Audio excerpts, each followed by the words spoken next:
It's absolutely free. Hello everyone and welcome back into the GSMC Fantasy Sports Podcast, and for our third segment of today's show, one of my potential final positional rankings of the entire NFL and fantasy season. We're going to talk about the QB position. It's always a fun position to talk about, and if this is my last time picking four guys who can start for you on a moment's notice, week in and week out, it has truly been a pleasure, because this has been one of my favorite segments to add to the show throughout the entirety of the fantasy football season, and I'm sad to see it go. It's one less segment to talk about with you all, but ultimately you guys have made it such a pleasure to bring this advice to you week in and week out. But I know that this is crunch time for all of you. This is your second round playoff matchup, and you're trying to get into the championship round here, so I'm not beating around the bush.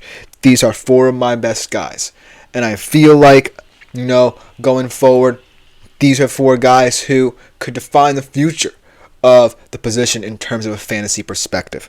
But I do feel like, ultimately, I understand if you want to make a couple of risks down the line in terms of deciphering what you want to do in the future, but ultimately, if you are competing for a championship spot, this is the list for you. As Derek enters the chat, welcome to you, my friend. I have a fantasy keeper question. Is it alright if I asked and want to take you off topic? Of course. I always love a good question, my man. Keep them coming.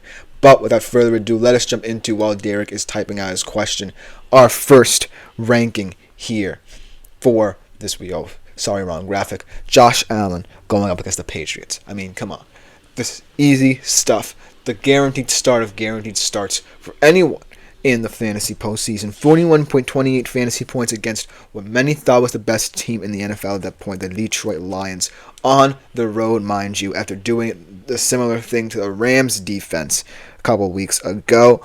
But going up against the Patriots, who are basically playing out the season, played in the least entertaining game yesterday, still have a decent future ahead of them, I think, if Drake May gets developed and draft picks are used wisely. But ultimately, right now, this is going to be Josh Allen's day. It's going to be Josh Allen's coronation as his first MVP award, and I do feel like, this is going to be a lot of people's pick to head into the championship game with, because ultimately, when we think about great fantasy QBs to utilize, Josh Allen is the one to think about. He's a no-brainer selection week in, week out, and if he does win the MVP award, his first in the league, it will be well deserved. So look for him to take you to the promised land both this week and next week in your championship games. And then another guy who's had a much more disappointing season in real life, but from a fantasy perspective have been lighting things up for you, Joe Burrow taking on the Browns. Now, I know that a lot of people are thinking that the Browns are one of those teams that can play spoiler and everyone still might be in on their defense, but I'm here to tell you that Joe Burrow doesn't care. And he hasn't cared all year. Whether win or lose, he just plays MVP caliber football week in, week out. And going up against the Browns, it's going to be a meaningless divisional game, right? Neither of these teams look like they're going to make the playoffs unless a miraculous thing happens where the Bengals win out and they have a lot of help. But ultimately, you shouldn't be worried about that, because Joe Burrow will still be putting up gaudy fantasy numbers for you. Only 16.8 fantasy points. Very quiet game against Tennessee yesterday. Nobody was paying attention to it, though, because there were so many good games. But ultimately, against the Browns, look for Joe Burrow to deliver a championship-level performance for you in the second round of the fantasy postseason. And he's another guy, like I said, will define the future of this position for the next 4 to 5 years here. He has at least one of his weapons tied down for the long term. And waiting on Jamar Chase, he's going to have a very illustrious next couple of years. Maybe not necessarily contending in all of them, but still proving why he's one of the premier quarterbacks in the National Football League. So Joe Burrow, whether or not you are a little apprehensive about it just because of the fact the Bengals have been too volatile all season, or just because you might want to be looking to the long-term future if you're in a consolation bracket or other, But ultimately, Joe Burrow is going to be a very popular commodity in terms of who starts him in what scenarios down the stretch in the fantasy playoffs. So look for Joe Burrow to be the guy for you to ultimately define your fantasy success in these next two games. And if you want to go a little bit off the beaten path here in terms of selecting quarterbacks, these are two guys who I kind of wanted to present in this manner as well, but maybe not necessarily high-level starters in a championship setting just yet. And they've also had their flaws this season, but ultimately, they still have been able to produce at a high level from a fantasy perspective. As Derek asked the question, PPR league, I had to keep 3 players off my team the round I drafted them in forever if I keep them year after year. So he's talking about the dynasty leagues. Also, all 3 keepers can't be the same position. What 3 will you be keeping? Typing now. I am eager to hear who I'll be selecting from my man. So type away, my friend. But for the time being, let's talk about Jaden Daniels' success this season and what he could look like from a fantasy playoff perspective here going up against the Eagles. Now, I know it's a risky matchup here because the last time he played against the Eagles was definitely not his best game. And it really started a little bit of a downward spiral for him after a very efficient start to his NFL career. But after this bye, he looked very efficient yesterday against New Orleans to the tune of 23.64 fantasy points. I feel like he has the ability in these situations against a defense much like the Eagles to really remain that calm, composed, poised quarterback we saw to start the season in this matchup the second time around. He now knows what he has to be capable of doing against the Eagles after seeing what they did to him in that first matchup. So now, in a matchup in which I feel like the Eagles will still be heavily favored, they definitely look like, for now, the best team in the NFC, potentially the entire NFL.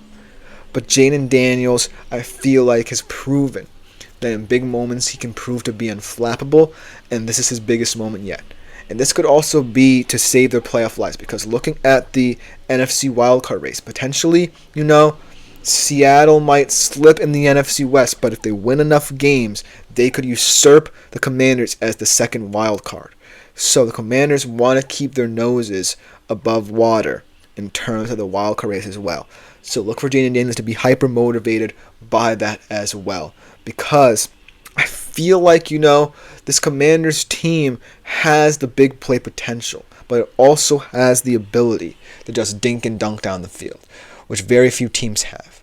And I feel Jaden Daniels has been able to operate so well in terms of that system, in terms of playing within himself, and trusting Cliff Kingsbury in this offense. Because a lot of people were wondering down the stretch, whoa, what if Cliff Kingsbury falls off a cliff much like he did early in his NFL career with his offenses?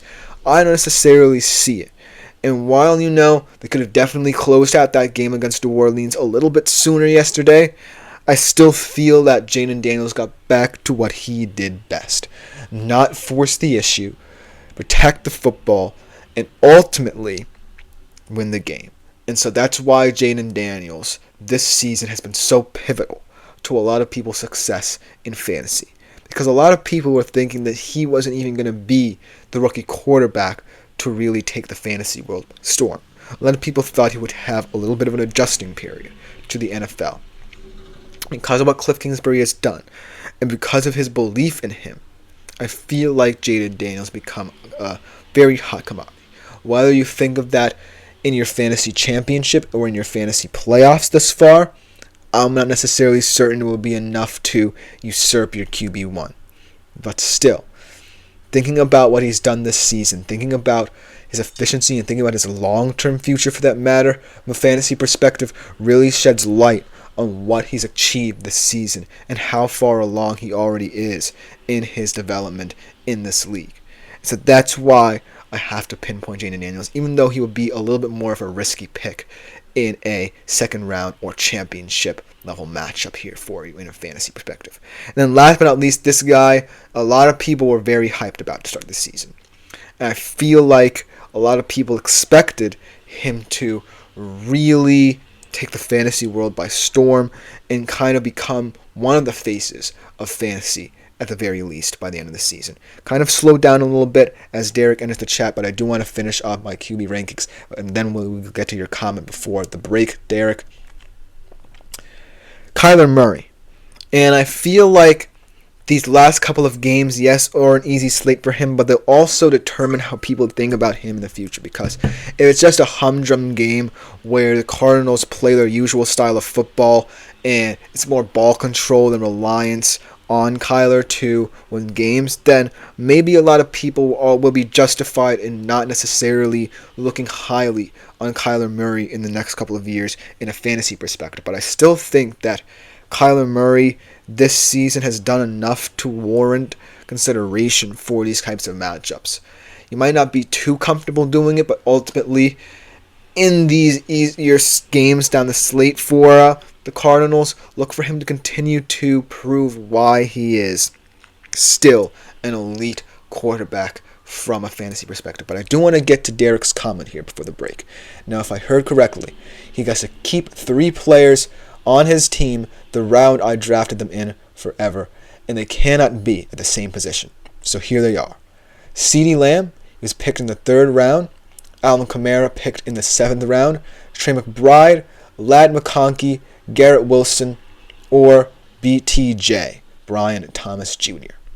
And I feel like this is a difficult one because you have a lot of high-end talent, right? But I see guys like Ladd McConkey, Brian Thomas Jr., and this is a dynasty league that you're talking about here, which I believe it is, then those guys you might want to look into a little bit more heavily over guys who you already know are superstars. Now, if I hear you correctly, keeping 3 players the round they drafted them in. So, looking at the top 2 mid-rounds here, you have CeeDee Lamb, Alvin Kamara, and Trey McBride. And I feel like, as weird as it is to say, I'm going to take Trey McBride here if I were you.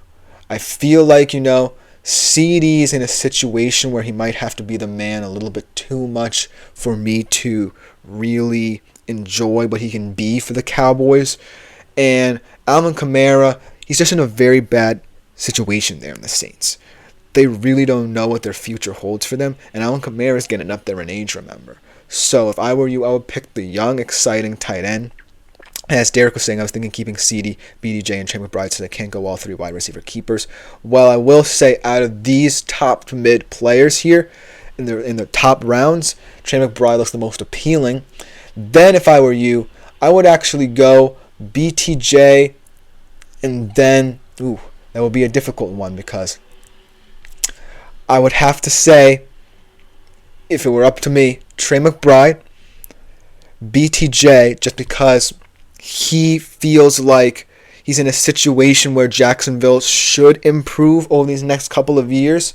And if they get a stable coach, that connection between him and Lawrence could really pop. And then you might have to go Kamara here just because he is the only running back here.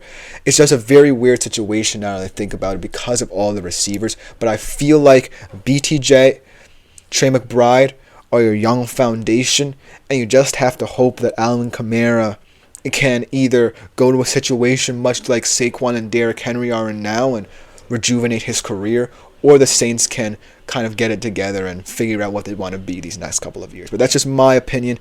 But your opinion here with CeeDee, BTJ, and Trey McBride, since you can't, okay, I can get that. So if you want to go in that direction, I didn't necessarily get the first part, then your choice as well will be completely fine. I didn't necessarily see the fact that you can keep 3 players, but they all couldn't be the same. I thought that you had to pick one of each, so that was my mistake there. But ultimately, I think you have to keep at least 2 young players here, and BTJ and Trey McBride will be the way to go. And I think that, CeeDee could be a good choice, but Alvin Kamara, depending on how his career goes, could be the option for you as well. But let me know what you think in the comments as well, other viewers as well. But that's just my opinion. Thank you for your comments, Derek. Luckily for you, you're in a dynasty league, so hopefully throughout the next couple of years, your fantasy exploits will go well for you. But right after this short break, I will update you all on the Coach of the Year odds here, continuing with this awards season flavor here on the GSMC Fantasy Sports Podcast right after this short break.